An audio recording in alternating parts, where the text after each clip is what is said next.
먼저 카베코를 실행합니다. 새로운 작업을 위해 카베코 왼쪽에 새 모델을 클릭합니다. 클릭을 하면 가운데 보시는 것처럼 판재 사이즈를 설정하는 창이 팝업됩니다. 치수의 너비와 높이를 실제 판재 사이즈와 동일하게 입력하시면 됩니다.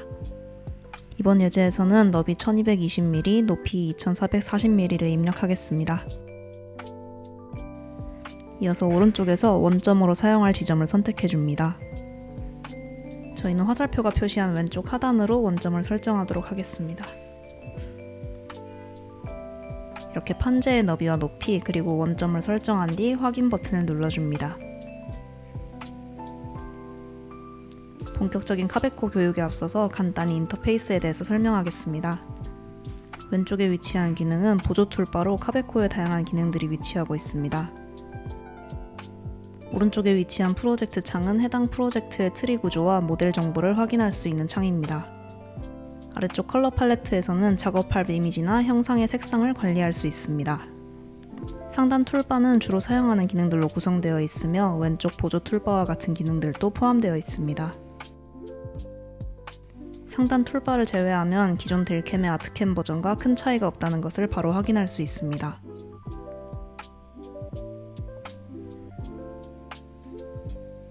사용 중에 왼쪽 보조 툴바가 보이지 않는 경우에는 상단 툴바 빈 곳에 마우스를 위치한 뒤 마우스를 우클릭하고 아래쪽 여러 기능 중에서 보조를 선택하면 됩니다.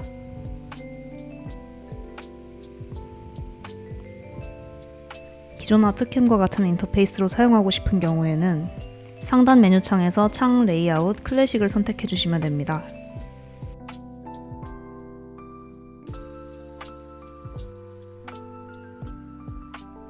원래대로 작업하려면 동일한 메뉴창에서 기본으로 설정하시면 됩니다. 왼쪽에 보조 툴바가 보이지 않으니 상단 툴바 빈 곳에 마우스를 위치한 뒤 우클릭하고 아래쪽 여러 기능 중 보조를 선택해 보겠습니다. 그럼 이제 본격적인 카베코 따라하기를 시작해 보겠습니다. 작업할 도면을 불러오기 위해 상단 메뉴창의 벡터에서 불러오기를 선택합니다. 팝업된 벡터 불러오기 창에서 작업할 도면을 선택합니다. 불러올 도면의 레이어를 그대로 유지하기 위해 하단의 레이어 유지 옵션을 선택합니다.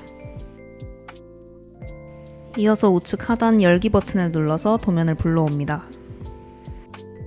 불러온 도면에 대한 크기 정보를 확인할 수 있는데 바로 확인 버튼을 눌러줍니다. 불러온 도면의 위치가 맞지 않는 경우에는 드래그하여서 도면을 이동시켜줍니다. 도면을 이동시켰더니 도면 라인이 흰색으로 보여서 화면에 잘 보이지 않는데요. 작업 화면이 3D 뷰로 설정되어 있어서 그렇습니다. 이때는 창을 2D 화면 비트맵 레이어로 바꿔주기만 하면 해결됩니다. 도면을 다시 보니 제품이 너무 판재 중앙에 위치하거나 판재를 넘어 밖으로 나온 걸 알 수 있습니다. 이런 경우는 도면을 드래그하여 선택한 뒤 원하는 위치로 옮겨줍니다. 도면을 이동할 때 방향키를 이용해서 움직이면 보다 디테일하게 조정할 수 있습니다. 밖으로 나온 도마 제품도 선택하여 안쪽으로 배치해줍니다.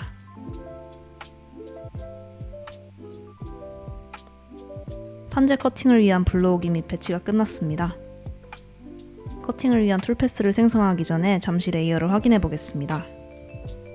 화면 우측 프로젝트 창에서 벡터 옆에 화살표 버튼을 누르면 창이 확정되면서 도면의 레이어를 확인할 수 있습니다.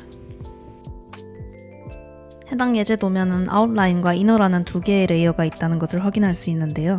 레이어 오른쪽에 전구 모양 아이콘을 클릭해서 온오프 전환이 가능합니다. 마우스를 우클릭하면 해당 레이어를 제외한 다른 레이어가 비활성화되면서 원하는 레이어만 활성화하여 확인할 수 있습니다. 본격적인 툴패스 생성을 위해서 우측 프로젝트 창에서 툴패스를 선택합니다. 툴패스 선택 시 아래 툴패스에 대한 다양한 기능들이 나오게 되는데 그중 2D 툴패스의 프로파일 툴패스를 사용합니다. 툴패스 설정 창에서 프로파일은 바깥쪽으로 설정하고 바로 오른쪽에 선택된 벡터를 눌러 아웃라인을 선택합니다. 이 기능을 이용하면 해당 레이어에 있는 모든 라인을 한 번에 선택할 수 있습니다.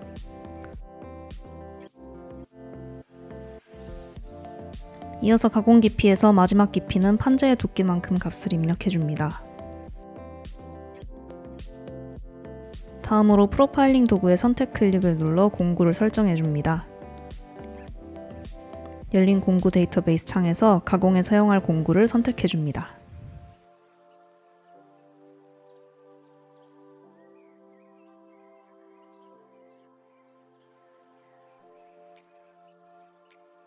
마지막으로 소재 설정을 위해서 옵션의 가장 아래에 있는 기능을 클릭합니다.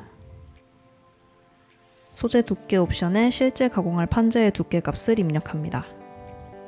소재의 Z 원점은 바닥으로 설정한 뒤 확인 버튼을 눌러줄게요.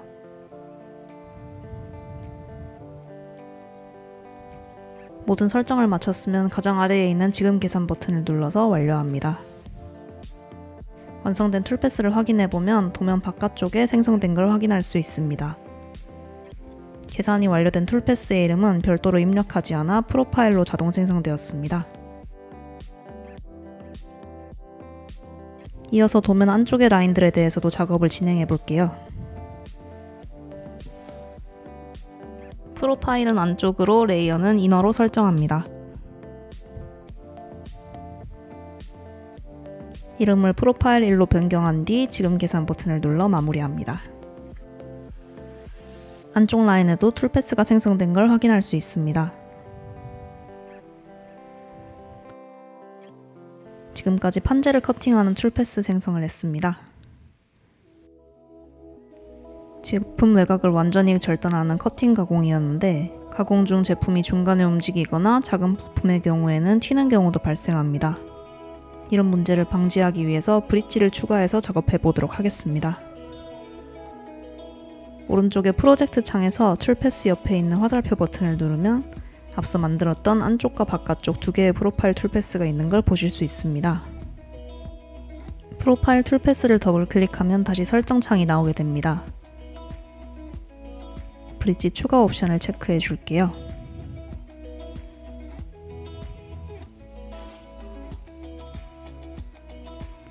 브릿지의 개수를 설정하고 브릿지의 길이와 두께를 설정합니다.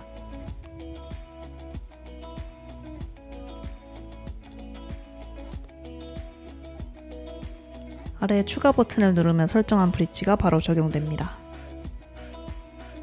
추가된 브릿지는 도면상에 선과 점 형태로 표시됩니다.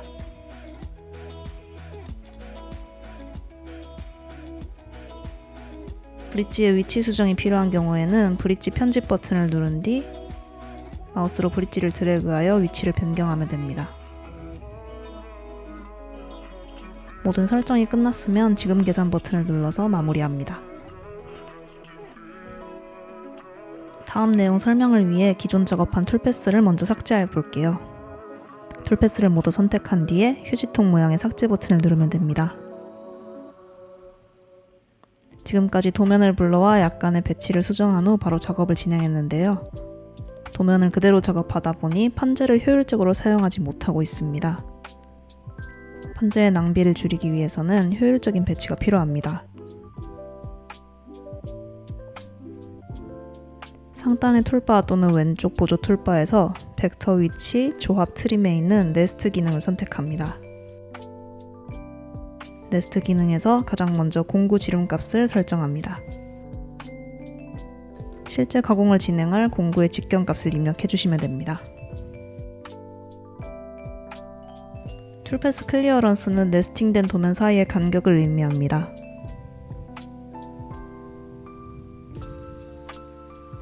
가장자리 간격은 네스팅되었을 때 판재 끝의 여유값을 의미합니다.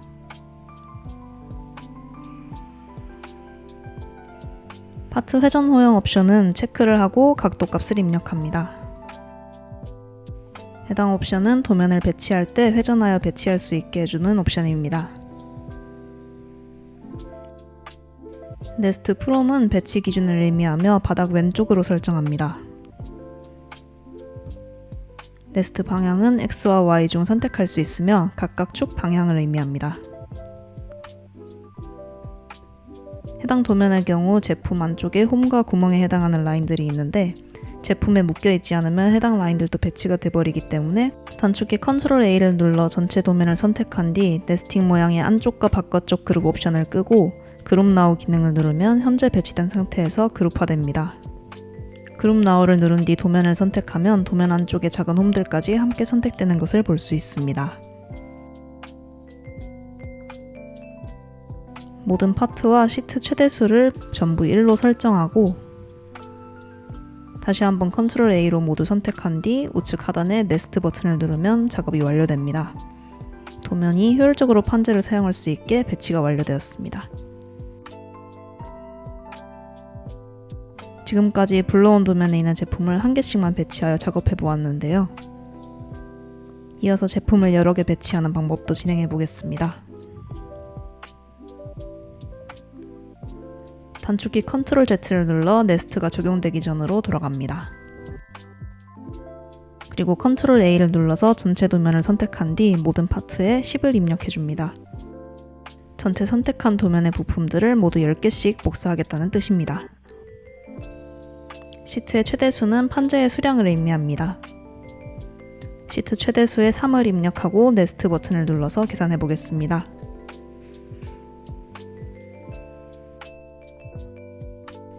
위와 같은 알람이 뜨는데 80개 부품 중 54개만 배치가 되었다는 뜻입니다. 판재가 3개만 있는 경우에는 10개씩 작업하는 게 불가능하다는 뜻이기도 합니다. 단축키 컨트롤 Z를 눌러 작업을 취소한 뒤 시트 최대수를 5로 입력해주고 다시 컨트롤 A를 눌러 전체 벡터를 선택한 상태에서 네스트를 누릅니다.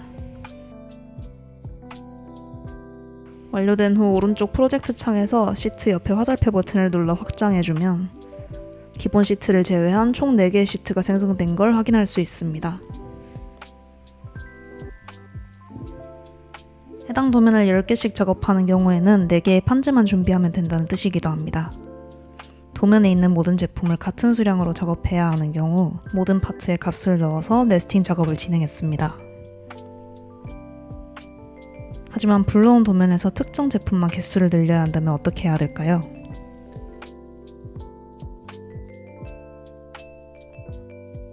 다시 단축키 컨트롤 Z를 눌러서 네스트 전 화면으로 돌아옵니다.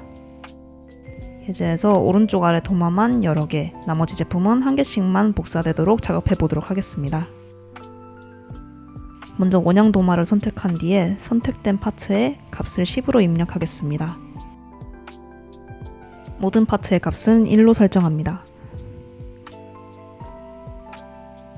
사각 도마도 선택한 뒤 선택된 파트 값에 5를 입력합니다. 이렇게 하나씩 선택한 뒤 값을 입력하면 도면을 선택했을 때 각 제품의 수량이 표시가 됩니다. 수량 확인 뒤 네스트 버튼을 누르면 완료됩니다. 완성된 결과를 보았을 때 X축 방향으로 정렬되다 보니 판재가 낭비되는 구간이 확인됩니다. 단축키 컨트롤 Z를 눌러 첫 화면으로 돌아온 뒤 네스트 방향을 Y로 변경해 보겠습니다. 다시 네스트를 눌러 확인해 볼게요. 기존 X방향보다 효율적인 배치가 되었습니다.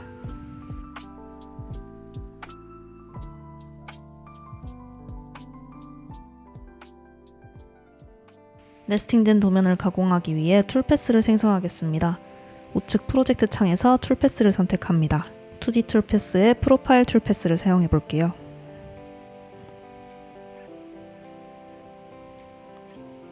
단축키 컨트롤 A를 눌러 전체 선택한 후 마우스 우클릭하여서 모두 언그룹을 눌러줍니다. 프로파일은 바깥쪽으로, 선택된 벡터는 아웃라인으로 설정합니다. 프로파일링 도구 아래 선택 클릭을 눌러 공구 설정을 합니다. 네스팅을 진행할 때 공구 직경을 6mm로 입력했으므로 공구도 6mm 공구를 선택합니다. 모든 설정이 끝났으면 지금 계산 버튼을 눌러 마무리합니다.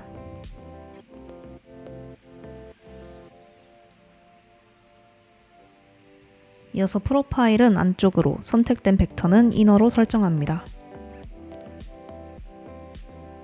이름이 중복되지 않게 이름을 프로파일 1로 변경한 후 지금 계산을 누르면 완료됩니다.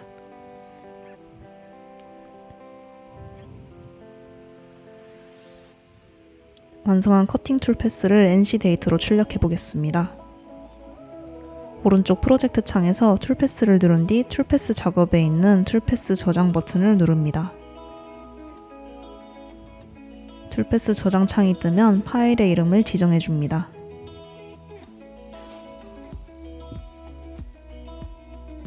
CNC 라우트에 전송할 데이터이기 때문에 숫자와 영문으로만 구성된 이름으로 지정해 주시기 바랍니다. 다음으로 컴퓨터 파일 형식에서 장비에 맞는 포스트 프로세서를 선택합니다. 기본적으로 다양한 장비의 포스트 프로세서를 지원하지만 사용하시는 장비에 맞는 파일이 없는 경우에는 YC 코퍼레이션의 카베코 엔지니어에게 요청해 주시기 바랍니다. 이렇게 포스트 프로세서를 선택한 뒤 저장 버튼을 누르면 마무리됩니다. 파일은 위쪽에 설정한 폴더에 저장됩니다. 출력된 파일을 확인해보면 다음과 같이 G코드, M코드로 구성된 NC 데이터가 생성되었습니다. 이렇게 출력한 NC 데이터를 장비로 전송하여 작업을 진행하시면 모든 작업이 완료됩니다.